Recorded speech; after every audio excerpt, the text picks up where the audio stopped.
Hello, I'm Bob Bradley.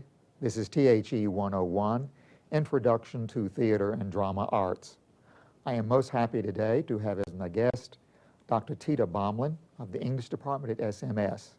She holds a PhD from Texas Christian University, and her specialty is Shakespeare. And we're going to spend this hour talking and discussing about this magnificent writer for the theater. In fact, in the summer in the United States, Shakespeare is almost a virtual theatrical industry. Immediately, I can begin to think of there's the Ohio Shakespeare Festival, Illinois Shakespeare Festival, Colorado Shakespeare Festival, Utah Shakespeare Festival, Texas Shakespeare Festival, and we even have one in Missouri, Heart of America Shakespeare Festival. So, why? Why all of this? Why still now does Shakespeare generate this kind of excitement and these many productions? I always tell my students that a real study of Shakespeare has to have a sort of schizoid approach. We have to have one foot in the past and one in the present. Maybe we have to add one foot in the future even. But I think we have to know something about Shakespeare's own day in order to understand the many layers of the play. But that doesn't help us explain why an audience responds to a particular production in that moment. So then the question becomes, how does Shakespeare speak to you personally, to me personally, to an actor, to a director? And to the audience watching today in the 21st century. Absolutely. There's a lot of talk about universal themes. It's kind of controversial nowadays, the question as to whether there are themes that are universal to everyone on the globe.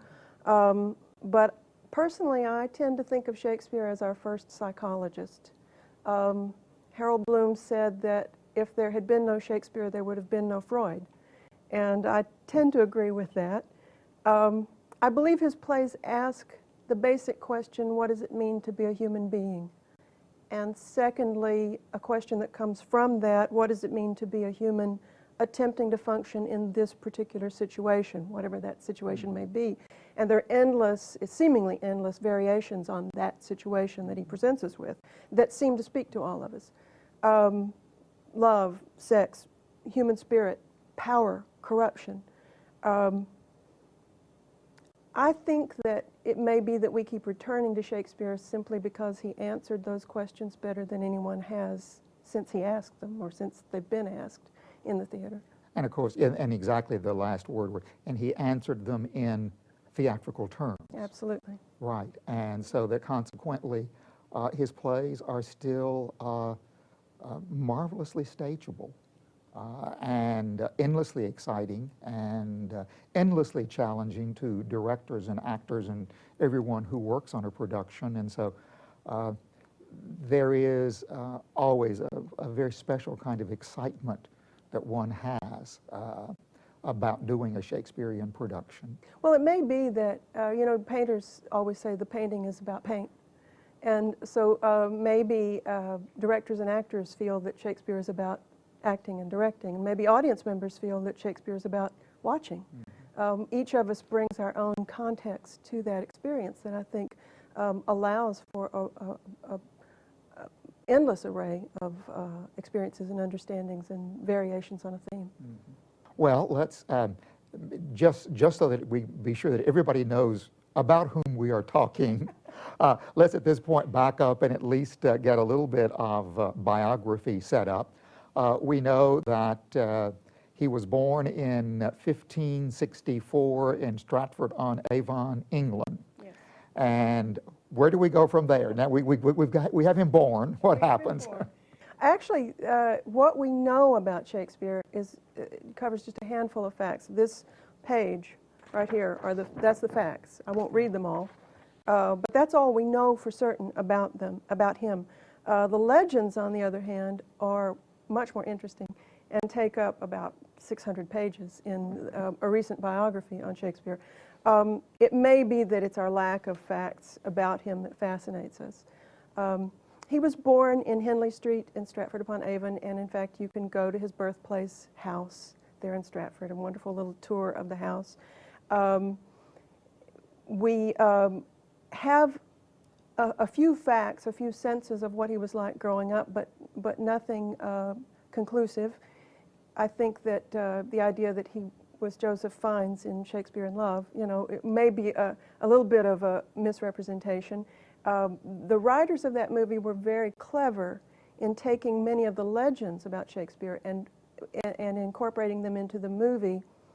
But I think they were counting on us knowing that those were legends rather than taking them as facts. And so... Oh, I think maybe they were assuming a little bit too much. They were assuming far too much In of their fact, audiences, that, yes. I think in that particular movie, which is a wonderful movie, but one has to start with, it's 98% fiction. Absolutely. And there's about 2% fact in that whole movie.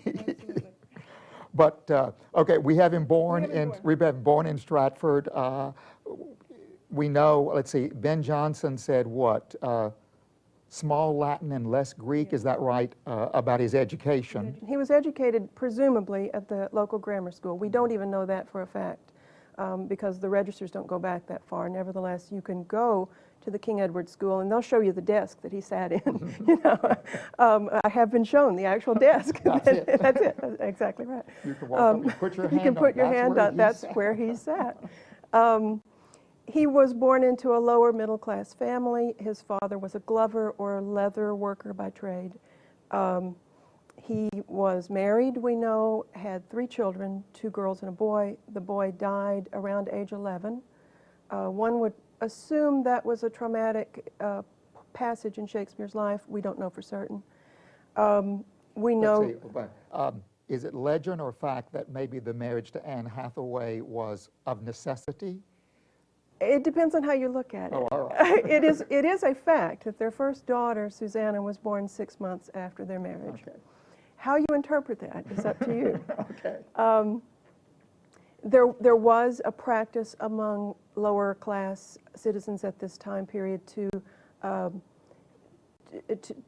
obtain what we would call an engagement, a formal engagement in the church, and then to cohabit until conception, and then to get married. That was acceptable in the lower classes at the time. It's only the nobility, you see, that worry about bloodlines and so forth. Right. Okay. But on the other hand, we do know from the tombstone inscriptions and so forth that Anne Hathaway was 7 or 8 years older than William. How old was he approximately? He was 23 when he married. He was 23. Okay. So whether this means that he was nabbed by an older woman, we don't know. It's certainly possible. Also, if you combine into that the fact that he went to London after the birth of their twins and presumably did not come back to Stratford to live until he retired from the stage. Some biographers have combined those facts and have come up with the conjecture that the marriage was an unhappy one. But the fact is we simply don't know. Many actors did live away from their families and in order to make their money in London. It was necessity. Absolutely. Stratford-on-Avon was not a bustling commercial town. Not a hotbed of theatrical activity. Absolutely not. But what we do have from other actors is a compilation of letters written between husband and wife. We have no such letters in the case of Shakespeare. Does this mean that they don't exist? Does it mean that they didn't survive? We don't know. He made his money, he died a very wealthy man, I do want to add that, and made his money. 1616. Died in 1616, possibly on his own birthday. We know he died on April 23rd. We don't know exactly what day he was born on. The chances of his being born on April 23rd are pretty slim. Nevertheless, that's the date that is celebrated as the traditional birth date. He made his money from, not from writing plays. This is an important thing for us to remember. Writing a play at the time usually earned a playwright somewhere around £1, which would be about $40 by modern standards. So how did he make his money? He was a shareholder in an acting company at the time, and hence our modern use of the term company. People at this time would pool their money together and invest in theatrical productions and then split the profits from those productions. He acted in his own company. He wrote plays for his company, but they also produced many other plays written by other playwrights as well. whether we can therefore say that because his plays were very popular, and they brought in enormous crowds, because they were popular, then he made his money, in a sense, from writing these popular plays. But really, it came from his acting in his own company. Right, and let's see, wasn't he also part owner of the Globe Theater? So actually what we have here, let's see, we have Shakespeare playwright, we have Shakespeare actor, we have Shakespeare a shareholder in the company, and Shakespeare landlord. Yes. And in fact, he as he gained his wealth, he bought some lands, some houses in London, and bought land in Stratford. Had a pretty large estate by the time he died. But within the circumstances in which he existed, actually he got 4 parts every time one of his play was performed. If he was in it, let's see, he got his money as the playwright, his money as the actor, his money as the shareholder in the company, and his money as the landlord. He was pretty smart. Pretty smart. Pretty good businessman. Very good businessman, one would think. Playwrights usually didn't make what we would call royalties nowadays. Right. They just made a one-shot payment. So it's the popularity of his plays that kept audiences coming back to the theater, and his acting in them, his remaining active in that company, that would have brought him the profits. Okay, when did he approximately come to London? When? We're not absolutely certain. Sometime in the early 1590s. We see his name turn up on some acting roles around 1592, 1591, something like that. It's conjectured he may have been in London or may have been writing as early as 1589. And when do we see his first play? Around the same time period, 1592. Through the early 1590s, his plays become more rapidly produced in his company. By the end of the 1590s and the turn of the century, he is the primary playwright in London. Well, by this time, let's see, Marlowe has been killed, yes, which is one of the real facts in Shakespeare in Love. Marlowe was killed. That's right. He was killed. The circumstances under which he was killed were stretched a bit, one might think. But that's one fact you can hold on to in Shakespeare in Love, yes. But many of those others, no.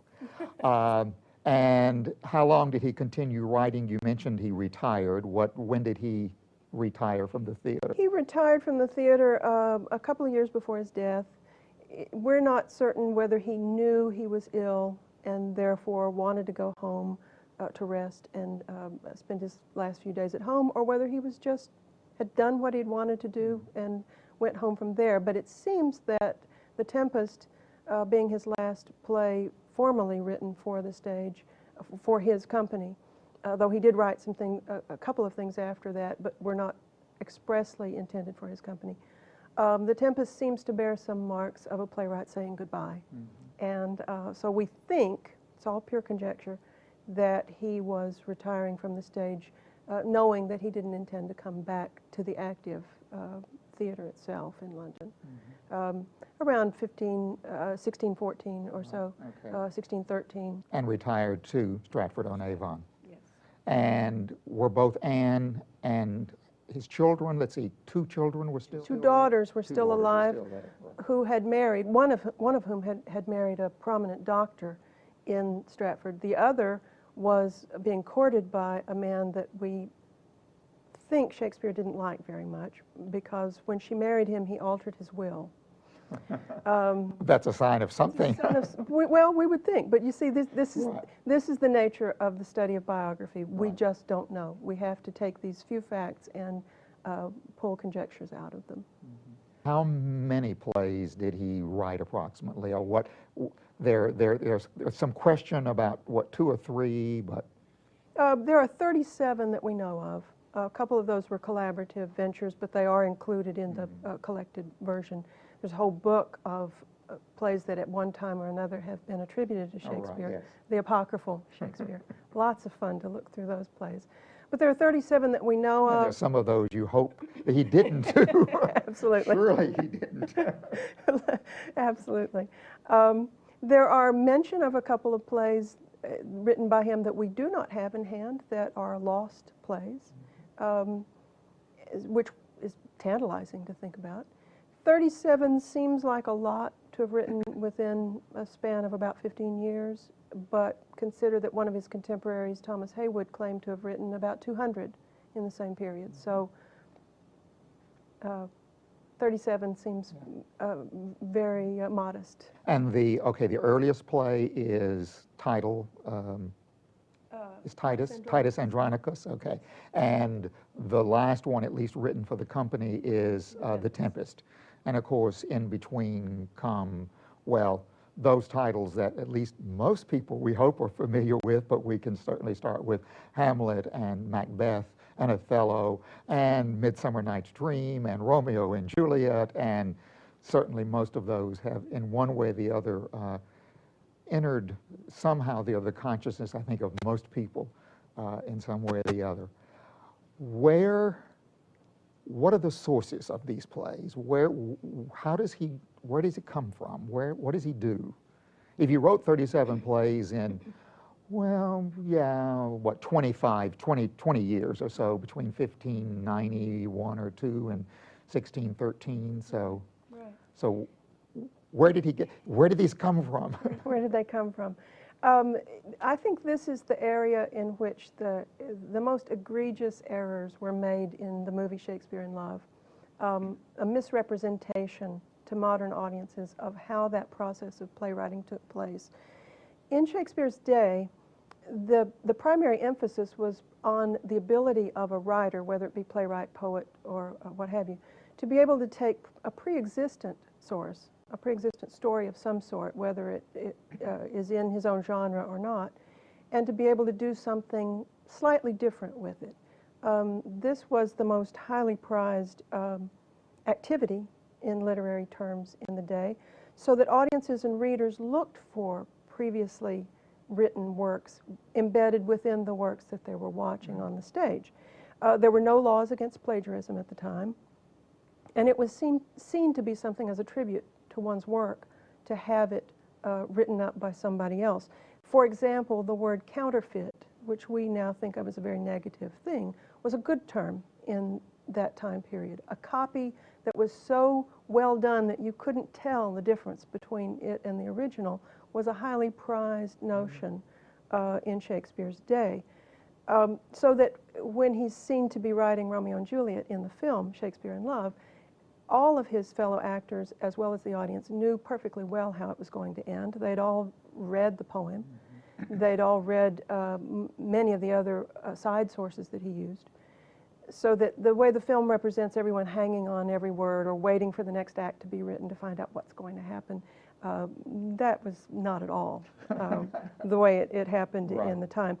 Nevertheless, you could say that Shakespeare showed some peculiar talents even for his own day. First of all, he had, for his time period, a very broad knowledge of literature. That would be both the classical texts, the texts from Rome and ancient Greece, but also popular stories from his own day, works from across Europe in many different languages. He apparently read Italian and French with relative ease. Beside the small Latin and less Greek. Yes, small Latin. Actually, we think Johnson was probably a little bit jealous. His Latin was better than that, though his Greek was probably represented well in that statement. So there are a number of works from antiquity, from the Bible, from histories, from popular travelogues, from popular ballads, from what we would now call novels or novelettes, from poems of the day, all of these things brought together in Shakespeare's works, which leads me to another note about his peculiar genius, even for his own day, was for synthesizing, bringing together things that people wouldn't have thought of putting together into one work. And that was the originality, if we can use that term at all, since we moderns don't really understand what the Renaissance thought originality was, but clearly that was something Shakespeare had that others did not. He also had a peculiar knack for finding within a source work the dramatic heart of a story and being able to render that on stage, turning a piece of prose or a poem into a drama is not an easy task at all. And he seemed to have that knack for finding what works on the stage out of anything he put his hands on. That ability, and in fact, at some point when I have been working on some of the Shakespeare plays, I have gone back and read the sources that have been attributed from which they have been drawn, and you read those, and then you read the play, and you go, well, yeah, okay, the essence of that story is perhaps there, but then what Shakespeare did to it, to take it beyond that and to turn it into a drama was something that is certainly almost unprecedented, so very, very special here.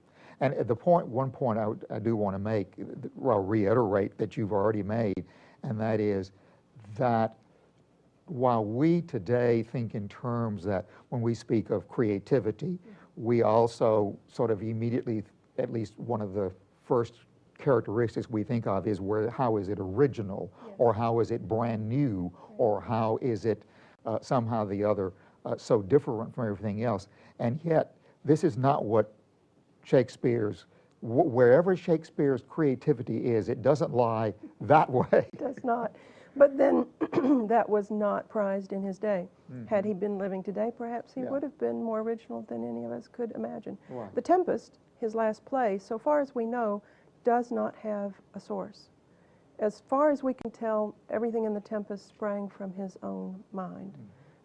Except there are some references to New World travelogues that apparently he read in some descriptions of the island, but as far as the characters and the plot, the themes, that may very well represent his parting shot to the theater to just sort of show them what he could do on his own. Probably only a modern would want to think that way.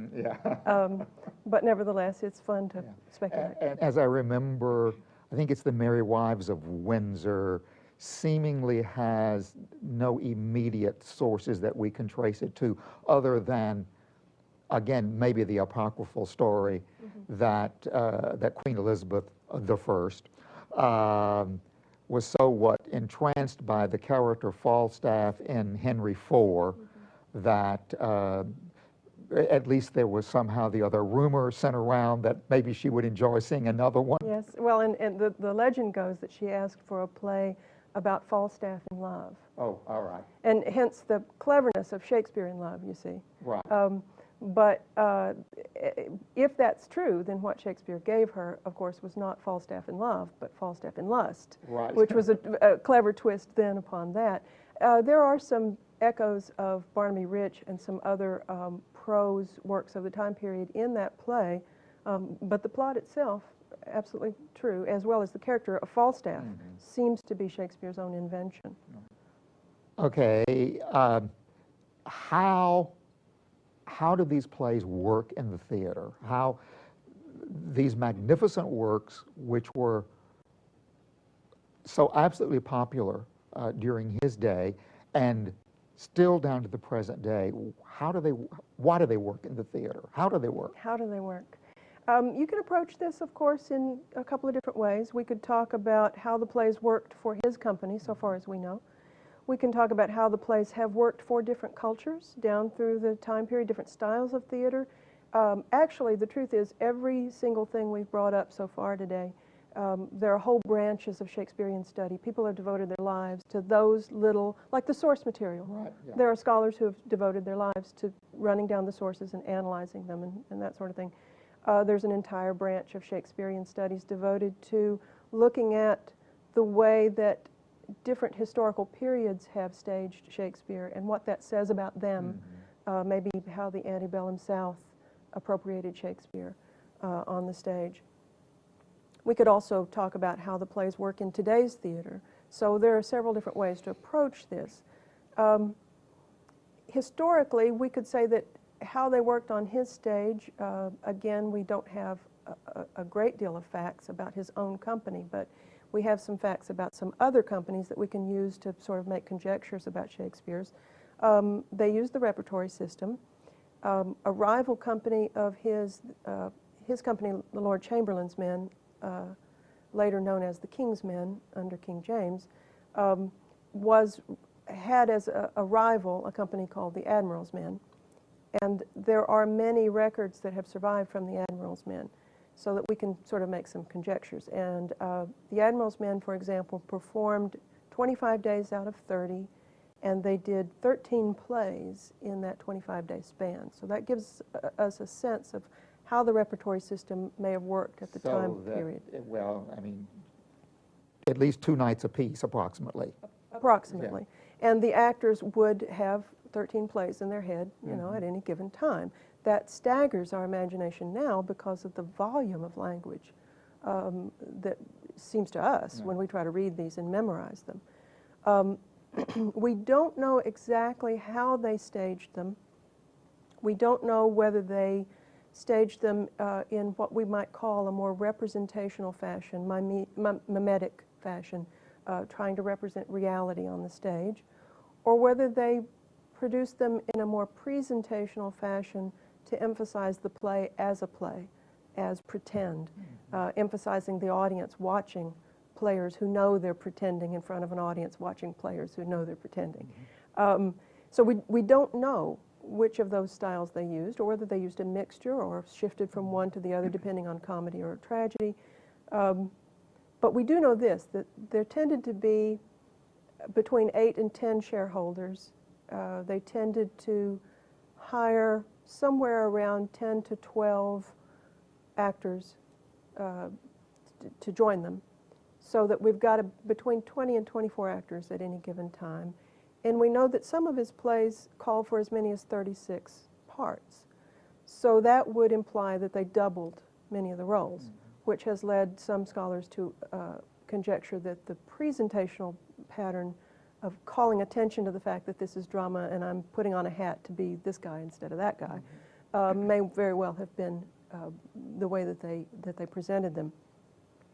Also, the fact that these plays were done in the public playhouses in broad daylight, where the audience members can see one another and the players can see the audience well, might have lended itself to this style of playing. We should say that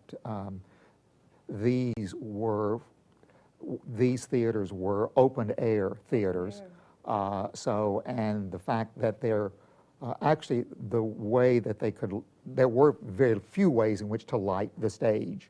We won't go into all of this, but let's just say there were certainly, while there were some ways for it to happen, it was certainly very primitive. And so consequently, the best light you could get is daylight.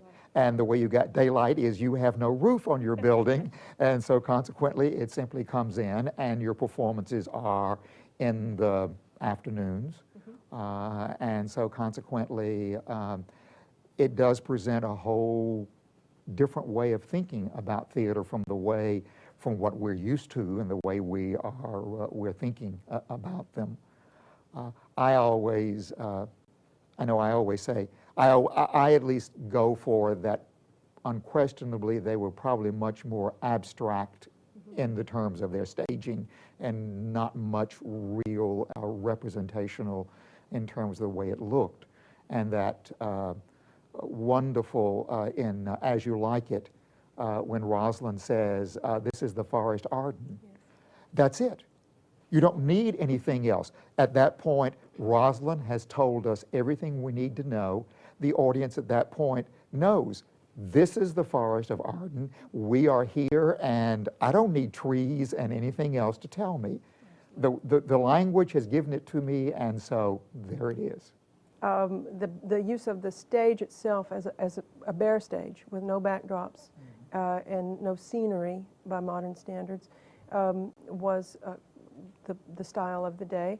They might have a chair on stage or a throne to indicate royalty, perhaps, something like that. But in general, it was all done in a very bare stage.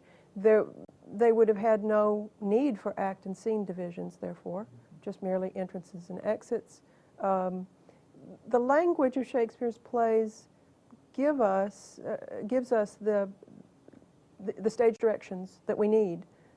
So often the lines themselves, the lines of dialogue, will tell us what the characters are doing, will tell us who's who's entering, who's exiting, will tell us what time of day it is, what the weather is like, where we are. This is the Forest of Arden, or this is Illyria, Madam, you know, in Twelfth Night.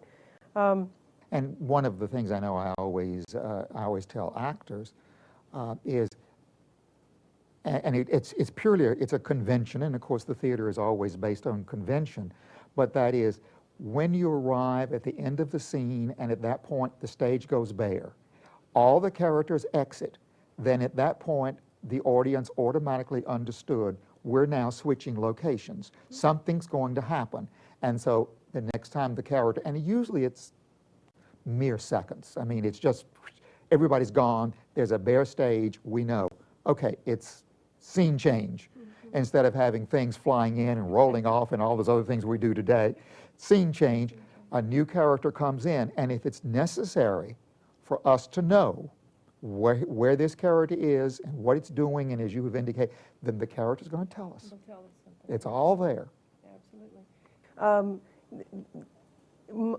So many times in modern productions, we have to shift scenes around and try to get all of the court scenes together so that we don't have to change the scenery so much, you know.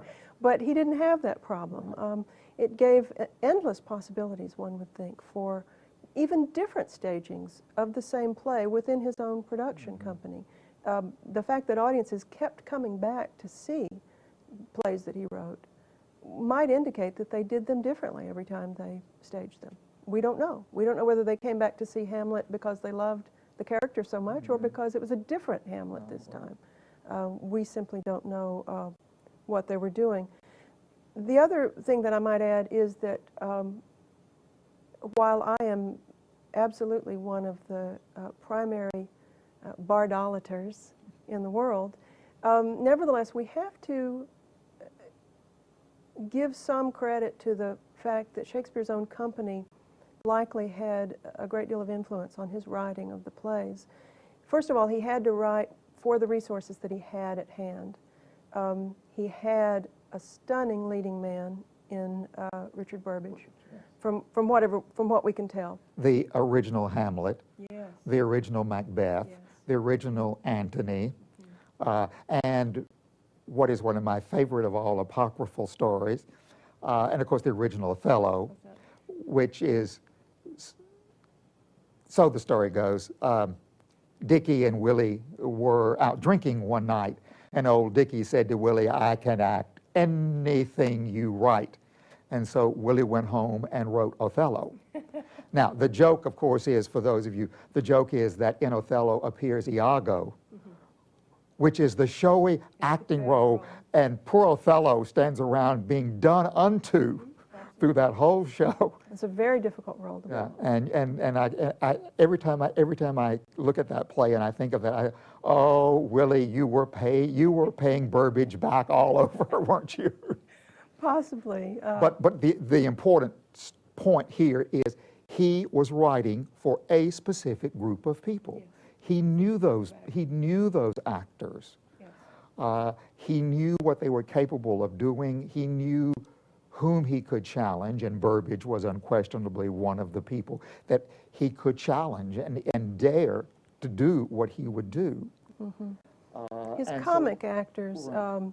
Will Kemp was an early comic actor in his company who was very good at physical comedy, at gymnastics and dancing, and so there's a lot of buffoonery in Shakespeare's early comedies.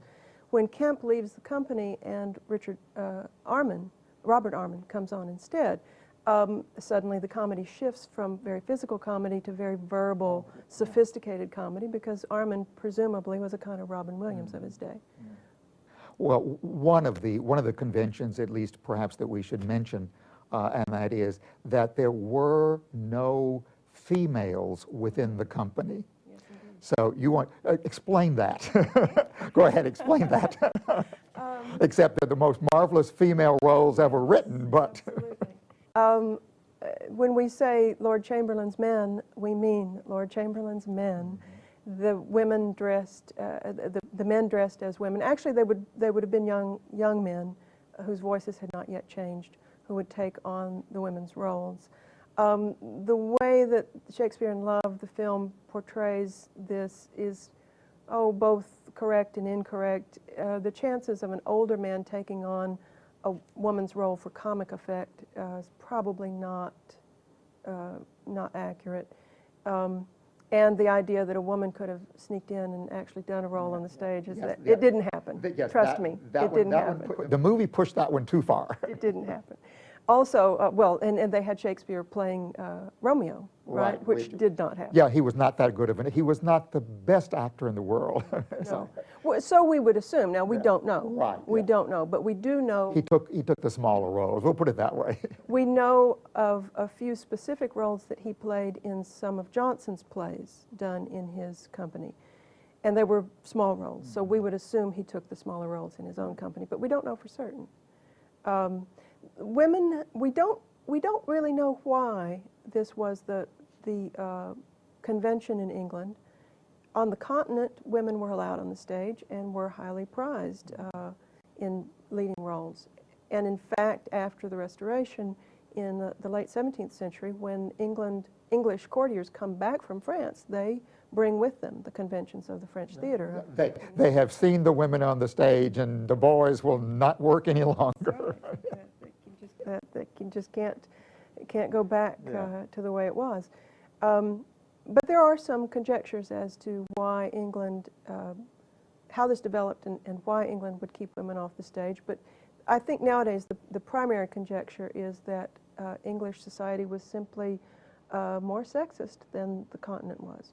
And there's a good deal of evidence that would support this. Well, certainly we know that there was a very strong puritanical, or Puritan, I guess I should use that word, a Puritan strain in England, and especially in London at this time.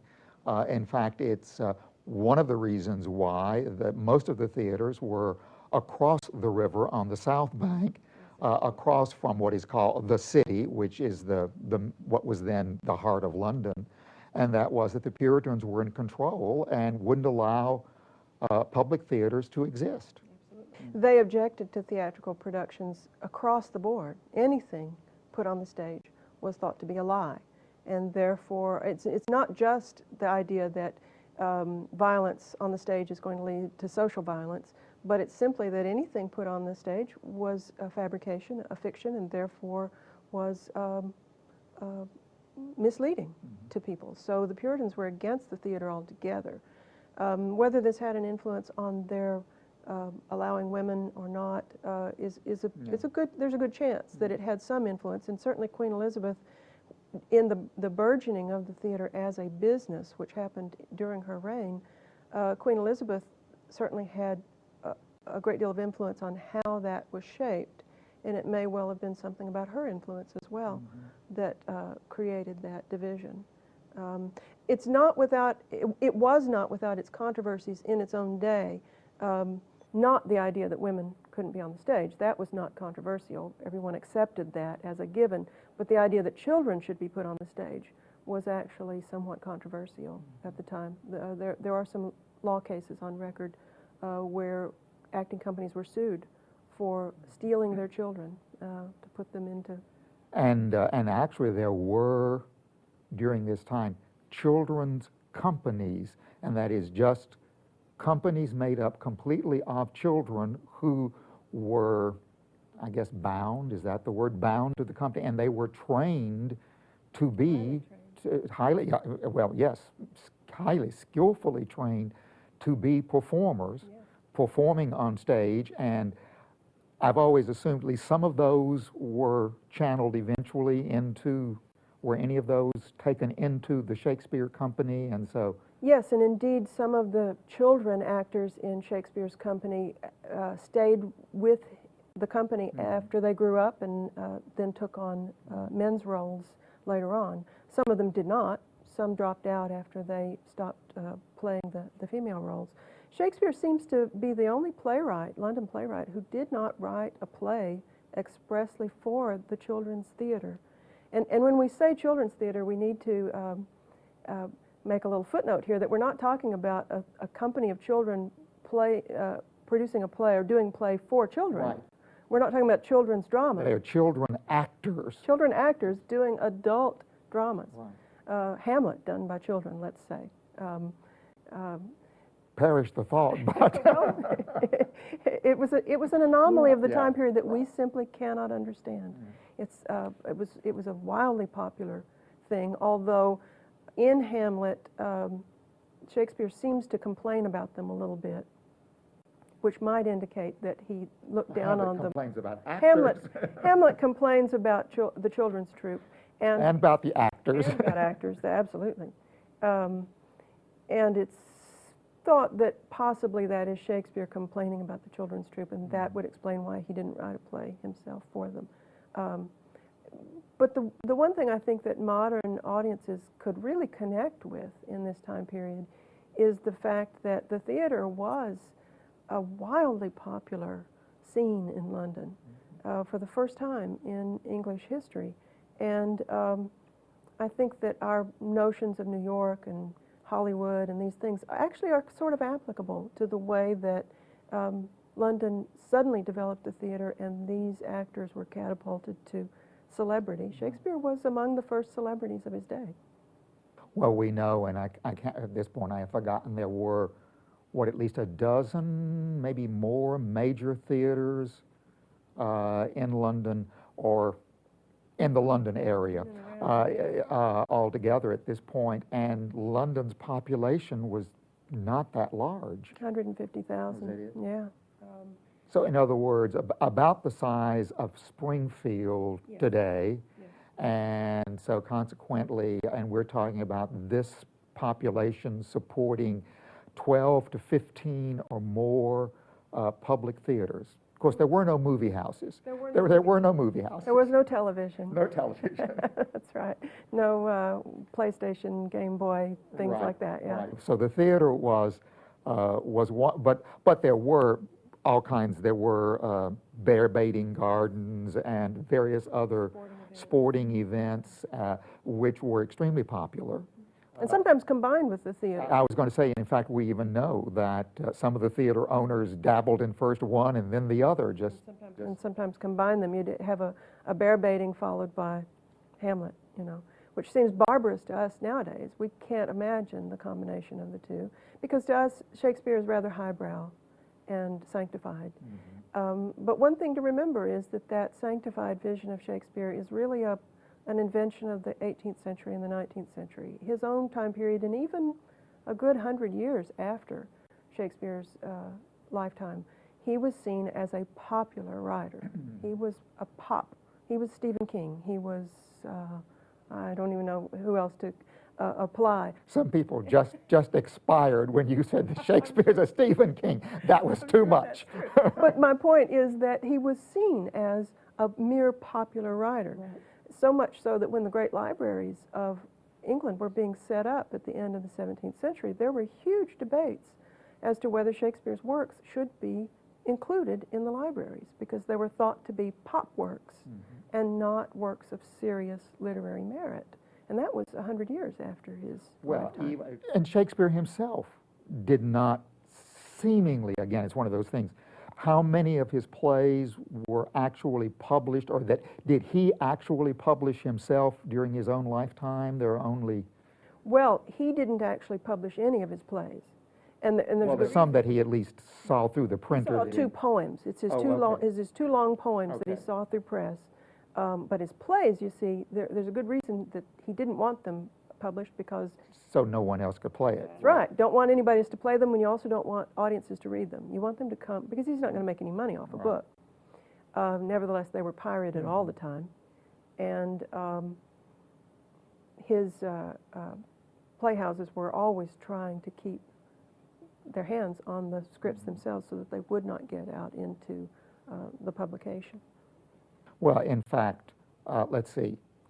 Okay, in the year of his death, 1616, Ben Jonson finally was the first playwright to collect all of his plays, and at that point to sort of publish them, bring them together in one volume, and sort of say, well, this proves I'm something, or this gives me a statue of some kind or the other. And it's to be another 7 years in 1623, so 7 years after the death of Shakespeare, before finally his own company said, well, wait a minute, now let's see, he's as good as Ben Jonson, and he deserves everything that Ben Jonson. The First Folio. So then comes the First Folio, and there are all 35, is it? They're not all represented there, but many of the plays that appear in the First Folio appear there for the first time that we know of. So those collectors did us a huge favor by publishing those plays at that time. We don't know what they used as manuscript. We don't know whether they used the, forgive me, what's the term that the actors have in hand, that the play scripts. Sides, or their script. Their actual scripts. Yeah. We don't know whether that's what they used or whether there was some sort of manuscript written by the author himself that they used to publish. All we have is the First Folio, literally. But we do know it was his company. That is, it came. That's the source of the publication. That's right. And Ben Jonson let his hair down enough to write a very nice poem, a very sweet poem to Shakespeare. And it took him 7 years, I think, to finally get rid of his envy and be able to say he was the sweet swan of Avon. Yeah. Okay, within these plays that we have, and that are certainly still so highly performable, is there a way, is there any pattern that we can see that how Shakespeare organized his plays, or is there anything that we can see here? How did the stories develop? Well, it's important to remember that what we have at hand nowadays is what you or I will pull off the shelf to read. They're always thoroughly modernized editions, and they've gone through hundreds of years, literally, of editors poring over them and looking at the extant quartos, which would be the smaller print version, or the folios, the larger print versions, comparing different versions of the plays in order to try to come up with what we now think of as the accepted standard version. It's taken hundreds of years to get to this point. How those scripts developed, we have no idea. But there are scholars who have devoted their lifetimes to compiling the different word variants and all manner of very minute aspects. And you could get yourself lost forever in them. And it's important to remember, too, that punctuation is thoroughly modernized in these plays. They didn't have a sense of punctuation at the time. They didn't have a sense of spelling at all. Shakespeare himself spelled his own name at least 6 different ways, so far as we know. And this, by the way, in my opinion, is one of the things that has led to the authorship question, the idea that William Shakespeare did not write these plays. There were amateur historians in the 19th century who decided to go on a sort of whodunit hunt and found these 6 different signatures and said, well, they couldn't be the same person, and didn't know that one of the facts is that spelling as we know it was not regularized until the 18th century. So it pays to know your history, I guess. I guess we should say, at least as a digression, and that is that there are, in fact, just within the last year or so, there's been a sort of a new controversy that Shakespeare, that whoever Shakespeare is, it was not William Shakespeare who wrote the plays. Right. That it was the name of an actor. It was a member of that company, and so it was very convenient to use this person as the front. Right. But that the plays were actually written by somebody else. Now that's it in a nutshell, and that's about all it's worth as far as I'm concerned. Okay. And let's just go back to Shakespeare. So how within these stories, yes, is there any pattern that we can see as to how they're structured, how they're organized? Aristotle says beginning, a middle, and an end. Right. Where does Shakespeare begin and where does Shakespeare end? Well, interestingly, although they did not maintain any act and scene divisions as we do now, they fall rather neatly into 5 major cruxes, and so we have a 5-act division to these plays now. Shakespeare didn't invent this, he just did it better than anybody else. Usually the plays were structured to take place within a 24-hour period to try to fit into that classical notion of the unities of time and place, though as he went along, he got freer and freer with those unities. Yes, that's right, he gets stretched. He gets stretched. Pretty far. So much so that in the next to the last play that he wrote, The Winter's Tale, Acts 1 and 2 take place, and then there's a gap of 15 years, and then the rest of the play. And in fact, there's even a character named Time who comes out, who tells the audience that this passage of time is taking place. And one dead wife for 15 years or whatever. Yes, which we find out, much later in the play. The fact that the Tempest... One wife who is not dead, I guess we put it that way, in Winter's Tale. Presumably is dead, that's Yes, right, and Presumably is resurrected at the That's end, right. I guess we can say that.